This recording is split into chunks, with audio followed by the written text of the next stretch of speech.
Yes, people, the Premier League is back for Matchweek 9, and we are also back bringing you a preview of some of the hottest games for the week. So we have Arsenal playing against Crystal Palace, we have United taking off Brighton, we have Chelsea playing Sunderland, we have Liverpool playing Brentford, and also we have Villa playing City.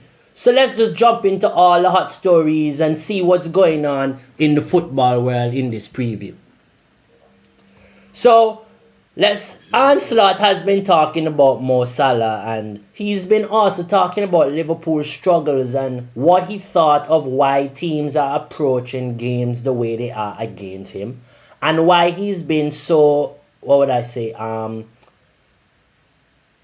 pragmatic in a way in which he's been adamant, like he hasn't tried to change the way Liverpool play to adapt to the way in which teams are playing against him, because he thought it wasn't an issue. But for me, after 6-7 games, teams are playing you the same way. You think that it's not an issue until you start losing games. So, come on. Like, adaptability is a big part of your job, whether you're winning or not. And if you're looking at Liverpool and thinking that Liverpool is in a good run of form, based on what you were watching them do in the beginning of the season, is a joke, because you can just clearly tell that's a team that just has momentum from winning the league but has no structure in the current season in which they're playing. So Ansar was talking about his team and breaking down a few things, and he got a lot of backlash from what he said about how Manchester United approached the game. Apparently, United fans and the media was not having the slot talk. So, he had to defend himself, and clearly it affected his mindset. So, this is what he had to say about that situation. Or is it better squads? And do you now think, well, we might have to change how we play? Why I've said for the first time what I said after the United game, because before that I still felt like because people ask me why was it difficult today, then if that is your question I have to answer it, why it's difficult, and the answer lies in the tactics of the other manager, which is a compliment to him. But why I didn't do that before, because I was like it's quite obvious that they all do it for a long time now, but I'm not 100% sure if every manager that we're going to face in the upcoming weeks knows this. But at a certain moment, Slot has been doing a lot of explaining lately, because you can tell this is a manager under pressure. And yes, he got a good win against Frankfurt, but even in this interview he speaks about how he felt discontented that a part of Crystal Palace, Oliver Glasner's team, helped Frankfurt set up to try to beat Liverpool. So he wasn't offended, but slightly took a dig at the coaching staff. And that for me explains a lot about the pressure in which he's feeling. Because last season, when people would ask him similar questions, he would just rug them off because he knew he was probably going to win the league. But now he's feeling the pressure. Now he's not certain. Now he's spent over £450 million, and most of the players that he spent money on is underperforming. He's under a lot of pressure. Let's not forget, he won the league with a Jurgen Klopp team, not an Ancelot team. And we can say that because they bought no one. And now his first transfer window, everyone's wondering what's going on because he can't get the team to click. Now we can talk about things like give him time and give him other reasons to get the team to click. But at the end of the day, if you're not winning games, if you're not performing at that level, especially when you have already done that, you're putting yourself under a lot of pressure. So I totally understand when people would say that he's under a lot of pressure, because in actuality, he is under a lot of pressure. He is putting himself in a position that if by the end of the season, Liverpool isn't in a good position, I'm not sure they will fire him, but for sure he will probably be in a position where next season, if he is in that same like area where he's not competing, or say he's not in the top 4, then he probably get fired. I don't think this man's job is as safe as Jurgen Klopp's job. Jurgen Klopp's job was safe. Jurgen Klopp's job was okay because he helped to get Liverpool to where they need to be. But Arne Slot came in and won a game, won a trophy with a Jurgen Klopp team. Now, a lot of us can say, but Jurgen Klopp only won 1 Champions League, only won 1 Premier League. So, who is us to judge Arne Slot, who did that in Jurgen Klopp's first year? When Jurgen Klopp first came to Liverpool, Jurgen Klopp was struggling. Arne Slot came in and won the league. And a lot of times you don't see managers, no matter if they take a team that has already won, i.e. David Moyes, or you go take a team that hasn't won anything and go win trophy. It doesn't mean that you're guaranteed to win trophies. So Arne Slot did what Arne Slot had to do in order to get his team to where he needed it. Now, we have another fixture in Arsenal versus Crystal Palace. Now, apparently, Gabriel has an injury, and this is a bit of a problem for Arsenal. Now, I don't know if y'all really realize how important this man is for Arsenal. Gabriel is probably more important to Arsenal than Saliba this season. Let me make that clear. This season. Not only is he coming up with big goals, he has probably been your most consistent defender based on his injury, his availability this season. You know, Saliba had a bit of an injury. You know, Saliba have had setbacks, whereas Gabriel has grown throughout this season. Now, Gabriel has been playing really well.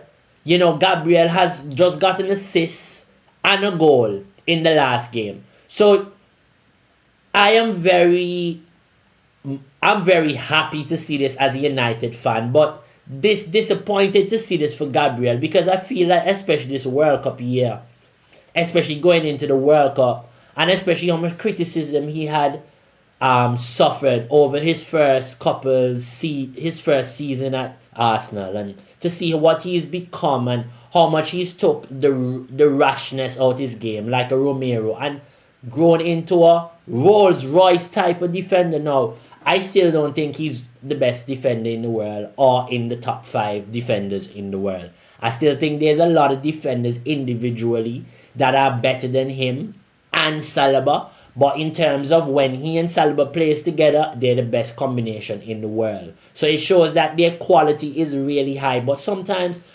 football is a team sport. It's actually better to see that a player is better in a team than he is individually, because that means that the team is functioning at the highest level. Now, so apparently he's going to miss the game against Palace. Well, there is a doubt that he can miss the game, but Arsenal has spent so much money over the last few years to make sure they have depth in order to deal with this situation. You know, they have a Christian Mosquera, they have a Piero Hincapi, they have a Ricardo Califori. Like, they have a lot of players that can play right there. They still can play Julian Timber in there. They can play Ben White in there. They have a lot of centre backs that can cover that space. So, but what Gabriel does in both boxes, which is the most important area of the pitch at the moment in the Premier League, they don't have him, and I think this is going to be a big struggle for them, because I feel like a lot of people don't really see how important this man is for Arsenal. Very important player for Arsenal. Now, Crystal Palace on Oliver Glasner has been doing quite well. You know, Crystal Palace has been playing at a level in which we have never seen them play over the last 20 years. Let's be honest. Over the last 20 years, we have never seen a Palace team firing like this. Even in the days of the Wilfred Zahas, we have never seen a Palace team like this. And talking about Wilfred Zaha, do y'all really see that burst up between him and Mateta? What a dumb thing to do by Mateta. Because let's not act like everyone doesn't banter everyone in a football locker room. Bro, there is nothing that no one speaks about in a football locker room. So the mere fact that he's acting like, well, this is something new, like this is something like a problem, like he never had to deal with hearing negativity in his life before from teammates or banter, and then he calls the older player with the most stardom to what? Get himself some sort of stardom. Like, Mateta has to do better. I can't respect him when he does that. And yes, he scored a hat-trick the other day, which shows that he's a really good player. But he's not guaranteed to make France team. He can score 30 goals and still not make France team, because France have a lot of attackers. Alone in PSG, France have 4 attackers they can pick. 4 attackers they can pick. And PSG probably going to win the league again. Probably going to win the Champions League again. So then at the end of the day, who are we to stop all the French players from the biggest French team to make France team? Then you still have Hugo Ekitike. You have Kylian Mbappe. Oh my God, man. Like, calm down, Mateta. Like, you just got to call up, bro. I totally get it. I understand the hype. I understand Crystal Palace hype. But calm down. Don't disrespect a guy who, in the most pivotal time of the club that you're playing for right now, created the platform and the financial stability in order for them to go buy players like you, players like Munoz, players like Adam Wharton out the academy, all these top young players, Peanut, all these top young, nice, quality players, Kamada, can name them. You know, all these young Mitchell, all these top quality players around the place. So let us just calm down, Mateta. But Oliver Glasner is doing a really good job. I totally respect what he's been doing. One of my favorite managers in the league. And I've said it and I will say it again. Crystal Palace is probably going to still end up in a European quarter-final, semi-final this season. And I'm telling y'all right now, if Crystal Palace gets to the semi-final of a European Championship, of the European Conference League, remember I tell y'all they win it. Remember I tell y'all, Oliver Glasner is that good of a manager to go win that. And the momentum that Palace will have from reaching to that stage will be nothing that no one has ever seen before. They will smash everyone in their way if they get to the latter stages of the European Cups. But yeah, on to other games. We have City playing Villa, and we see Pep Guardiola having a hard time, not with his team, but the way in which his team is playing. Now, why I say that is, Pep isn't the type of manager that enjoys watching his team play this sort of transitional, counter-attacking football. But it's mad because all the seasons Haaland has been there, this is the first season that City has actually played a game in which it suits his main strength. Playing a bit more in transition, playing him in behind, making him run a bit more, making him run the channels, making him come not too short, but short enough to create enough space in behind the defense for him to exploit. And that is something Liverpool probably need to add to their game now. They have a striker like Isaac who likes to do something similar, running behind a lot more. So maybe you need to draw the team in, just force him to draw the team to spin in and run and attack those open spaces. But yeah, Haaland is really important now for City, as he always been, but even more so now because you see that City is playing in this way. Now you have teams like you have players like Marmoush, who's struggling to get into City team as a striker as well, because the way City is playing now is for the big man to flourish.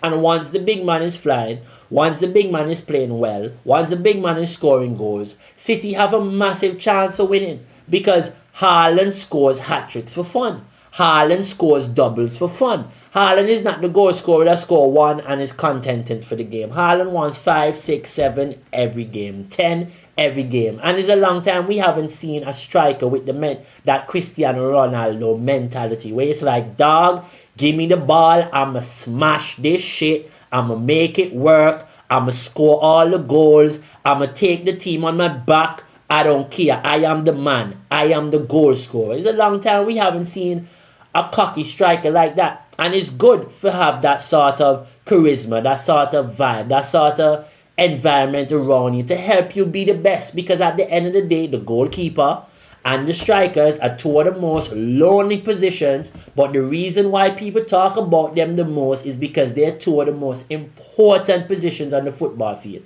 And people can talk about defenders and midfielders. We are like the maids of the house. We do all the dirty work. You have the midfielders going up and down, being the engine, keeping the machine running. You have the defenders cleaning up everybody's mistakes and making sure that we make no mistakes. That is the defender job. So your mind, your attention to detail, your cognitive has to be working all the time to be focused in order to defend properly. That is why you see the best defenders usually are the least charismatic, the most, and some of the quietest. Or think about it. Some of the best defenders in the world that we have seen, I'm not saying they are exceptions, but when we talk about some of the best, charismatic on the pitch, but off the pitch, very quiet. Cannavaro, Nesta, Vidic, Puyol, Sergio Ramos, Pepe. You see, all of them, very calm. And that is something that we need to study a bit more. Why is it some of the most aggressive players are the calmest off the pitch? How do they trigger that? How do they get that trigger? How do they trigger that part in order for them to get that sort of energy to perform at that level and that aggression? I think that is a big thing that we could study and we should study, because I feel that there is a potential that we can figure out something that can help tweak the minds and help kids understand why and how they can be better as players. I feel we need to look a bit more into that. But yeah, Manchester United plays Brighton on the other hand of it. I'm just here trying to find... Oh, sorry. Yeah, Manchester United plays against Brighton. And we have a situation where we have the manager of Brighton speaking about Manchester United in a very fun way. And of course they will, because, you know, they really love the club. And at the end of the day, people don't get it, right? But Manchester United is the biggest, if not one of the biggest teams ever to grace the surface of football. And when people think that managers don't respect other managers, these are just some indications that shows us why managers and why these managers want to come to Manchester United. Sorry, I'm just trying to pull up this video, but it's not pulling up properly. So let's just have a go at what Hertzler had to say. So they asked him the question about why is it that, what does he think about Manchester United, how they play, and they try to get the story, of course, you know, try to get him to say something about Rúben Amorim. Well, little do they know, both of these managers are young managers and they are enjoying being able to play against each other and coach against each other. Not too long ago, both of these guys were playing against each other. Now these guys are actually coaching at some of the highest levels of football. They're coaching in the best league in the world, and they're youngsters, technically. So this is what he had to say about Manchester United, and the question that they asked him about Rúben Amorim and what he feels about the team and the pressure and all that. He proved it already in the past how good he can be with his teams, and therefore I'm really looking forward to compete against him in the Old Trafford against a really good team. So therefore we have to be ready. And the other things, like why they're not able to win 3 games in a row, I don't know, because I'm not there. I don't know how they're training. I don't know how the environment is there, because our... First of all, you heard how he set out his direction to go attack that question, but he attacked it in a very professional way. The way he is explaining certain things and how he's breaking it down, and how he is fond of the manager, explains a lot of things and the quality and how people actually view Rúben Amorim. Our main focus really on us. Our main focus is on our performance there. Our main focus is that we try to bring also consistency into our performances, They're in because similar we were also not positions. able, I think, this season to win 2 games in a row. So therefore we have to look at ourselves that we try. Now, Brighton has struggled to win 2 matches in a row. Yet, we never hear about that. And I understand Brighton is a team that have their structure right, their scouting department right, they're playing the best football. If not, they're probably the best run club in England at the moment. In terms of what they get in terms for transfers, their markups are ridiculous. You buy a player for 3 million scouted, and then you get 115 million for that player. Like, that's ridiculous. You have players like Estupenia, who cost them little to nothing, goes to AC Milan for a massive fee. You know, you have Joe Pedro and name others that leave Brighton and go for a massive fee. So Brighton is probably one of the best run clubs, if not the best run club in Europe. In Europe, I'd say that in Europe, the way Brighton is operating in one of the big leagues, biggest leagues in the world, is ridiculous. But yes, people, here are some. This has been a preview of the Premier League Matchweek 9. Check out my full predictions and the fixtures on our Instagram page, on our Facebook page. Check out the full predictions. And don't forget, please, as you're doing that as well, don't forget to like, share, and subscribe to the page. Please keep hitting the bell for notifications so we can keep bringing you great content going forward. It's been your boy YAHYAH. Take care. Ciao, my people.